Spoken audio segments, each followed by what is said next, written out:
News के साथ मैं हूं समिया लियाकत। हेडलाइंस आपने देखी, शामिल करेंगे कुछ खबरें। खुर्शीद शाह की ज़ेर सदारत पार्लियामेंट की खुसूसी कमेटी का इन कैमरा इजलास खत्म हो गया है।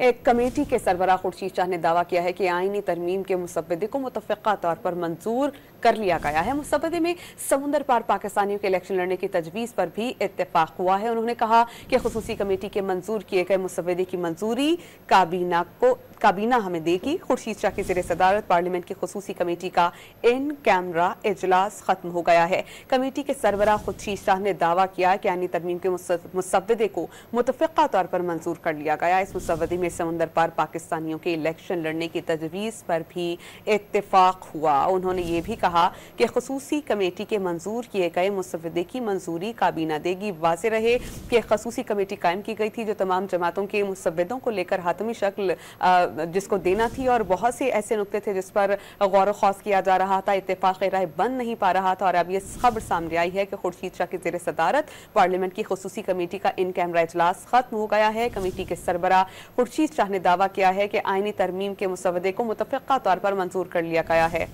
मुसव्वदे में समंदर पार पाकिस्तानियों के इलेक्शन लड़ने की तजवीज़ पर भी इत्तेफाक हो गया है। इस मौके पर खुर्शीद शाह ने क्या कहा ये भी आपको बताते हैं। उन्होंने कहा कि खुसूसी कमेटी के मंजूर किए गए मुसव्वदे की मंजूरी काबीना देगी। खुर्शीद शाह की ज़ेर सदारत पार्लियामेंट की खुसूसी कमेटी का इन कैमरा इजलास खत्म हो चुका है। कमेटी के सरबराह खुर्शीद शाह ने दावा किया कि आईनी तरमीम के मुसव्वदे को मुतफ़िक़ा तौर पर मंजूर कर लिया गया। खुर्शीद शाह का क्या कहना था इस मौके पर, आइए आपको दिखाते हैं। देखिए, कमेटी ने इस बिल को जो आज पेश किया गया उसको यूनानिमसली एक्सेप्ट किया, और उसके साथ जो ओवरसीज पाकिस्तान की पॉइंट थी उसके लिए रिकमेंड किया यूनानिमसली कि कल कैबिनेट में उसको दिया जाए, उनको हक दिया जाए। हम खबर पर बात करेंगे। हमें ज्वाइन कर चुके हैं डॉन न्यूज़ के रिपोर्टर इरफान सतुज़ई, उनसे जानते हैं। इरफान, बताइएगा, आईनी तरमीम का मुसव्वदा मुतफ़िक़ा तौर पर मंजूर कर लिया गया है। चंद एक निकात थे जिस पर इत्तेफाक हो नहीं पा रहा था, तो अब क्या हिकमत अमली बनाई गई है?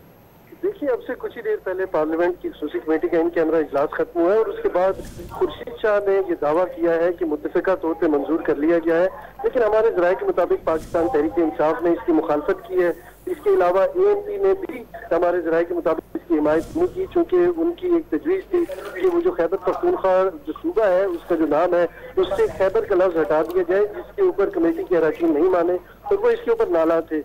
इसके अलावा बाकी पाकिस्तान पीपल्स पार्टी का जो वफ्द है वो अभी भी मौलाना फजल रहमान की रिहाइशगाह के ऊपर मौजूद है, और आज जो जितने भी अरकान इस खुसूसी कमेटी में शामिल थे उनकी बॉडी लैंग्वेज भी कोई ज्यादा पॉजिटिव नहीं थी। लेकिन इजलास खत्म होने के बाद खुर्शीद शाह ने ये नतीज सुनाई है कि इस मुसव्वदे पे मंजूर कर लिया। इसमें बुनियादी तौर पे जो ओवरसीज पाकिस्तानी हैं उनको इलेक्शन लड़ने का हक दिया है, और कल जो एक मुसव्वदे में एक तजवीज़ सामने आई थी कि 90 दिन के अंदर अंदर इलेक्शन लड़ने के बाद फिर वो अपनी शहरियत को सरेंडर करेंगे, और उसके बाद ही यहाँ पे जो उनको पर्क्स एंड प्रिविलेजेस हैं या वो बहसीत MNA या सेनेटर या किसी भी हुकूमती पोजीशन में होंगे तो वो उनको कंटिन्यू कर सकेंगे। अदरवाइज वो ये मराद भी नहीं ले सकेंगे और ये ओहदे भी नहीं रख सकेंगे। इसके अलावा उन्होंने ये कहा कि मुसव्वदे के ऊपर सभी जमातों का इत्तेफाक है, और अब ये काबीना से मंजूरी इसकी ली जाएगी और उसके बाद कौमी असम्बली या सेनेट में इसको पेश किया जाएगा। लेकिन लगता नहीं है कि आज इसको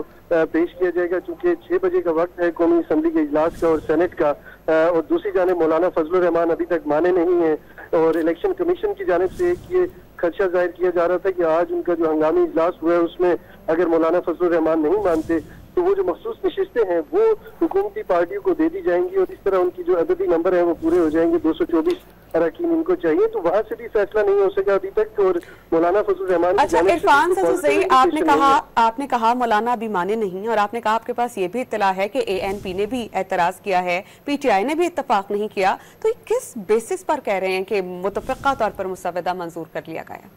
देखिए, पहले भी पार्लियामेंट का सेशन कॉल किया गया था, उसमें भी हुकूमत जो है वो बहुत ही कॉन्फिडेंट थी कि उनके नंबर्स पूरे हैं, सारी पार्टीज ऑन बोर्ड हैं, लेकिन हमने ये देखा कि उसके बाद वो तमाम लोग उनसे नाला नजर आए और उन्होंने कहा कि हम जब तक हमें ये मुसविदा नहीं मिलता, ये इसकी डिटेल्स हमारे सामने नहीं आती, इसके ऊपर हम अपने जो कॉन्स्टिट्यूशनल एक्सपर्ट्स हैं उनसे बहस नहीं कर लेते, तो उस वक्त तक हम वोट देने की पोजीशन में नहीं होंगे और इसके ऊपर बात भी नहीं करेंगे। और खुसूसी कमेटी में भी जब तक इसको सामने नहीं लाया जाएगा हम कोई भी राय देने की पोजीशन में नहीं होंगे।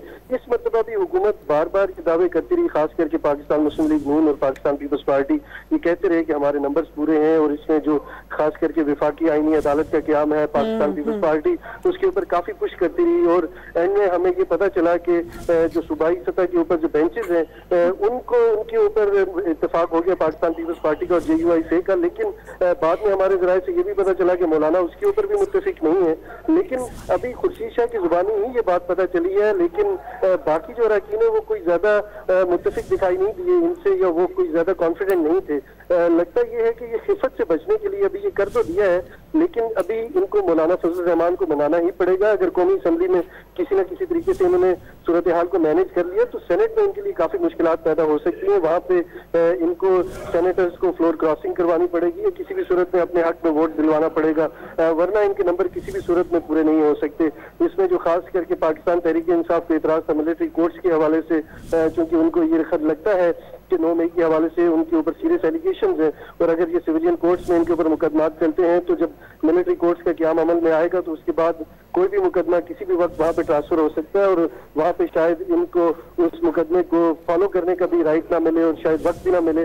तो इस तरह से उनके कारकुनों के लिए भी मुश्किलात हो सकती है, उनकी लीडरशिप के लिए भी काफी मुश्किलात हो सकती हैं। तो बुनियादी तौर पे पाकिस्तान तहरीक इंसाफ ने तो इसकी खुल के इसकी मुखालफत की है। आज शेर अफजल मरवत से आए थे, उन्होंने भी ये कहा कि हमें बिल्कुल भी ये काबिल कबूल नहीं है, हम और जिस तरह से ये कर रहे हैं और जिस वक्त ये कर रहे हैं ये मेलाफाइड, ये इनकी इंटेंशन ठीक नहीं है। इनको मालूम है कि ये काजी फायजीसा की एक्सटेंशन के हवाले से बात करना चाह रहे हैं, उनको ये एक्सटेंड करना चाह रहे हैं। तो इस वक्त जिस तरह से ये कानून साजी की जा रही वो भी मेरा ख्याल है कि पब्लिक के इंटरेस्ट में नहीं और पार्लियामेंट के इंटरेस्ट में नहीं। जब रात को पहली मरतबा लाए थे तो उस वक्त अंडर डिस्कशन भी नहीं चीजें हुई थी। इस मरतबा भी मौलाना फजल रहमान ने कहा कि Pakistan bar council, supreme court bar council के नुमाइंदों को इसमें शामिल किया जाए, कमेटी का साइज बढ़ाया जाए ताकि डिस्कशन का जो साइज है वो बड़ा हो, ताकि हर एंगल से इसके ऊपर बात हो, सोसाइटी के जितने भी तबकात हैं उन तक ये बात पहुंचे और किसी को तहफ़्फ़ुज़ ना हो। चूंकि आइन में तरमीम करने जा रही है, ऐसा कोई चीज नहीं है कि कोई एक्ट पास कर दिया और कल दोबारा उस एक्ट को खत्म कर दिया गया। ये आइन में जब तरमीम हो जाती है तो फिर दोबारा तरमीम करने के लिए आपको 2/3 अक्सरियत चाहिए होती है। तो जब आइन में इतनी बड़ी तरमीम करने जा रहे हैं तो उसके लिए हमें वक्त चाहिए, सोच विचार चाहिए और खास करके मौलाना आप हमारे साथ मौजूद रहिएगा इस पर।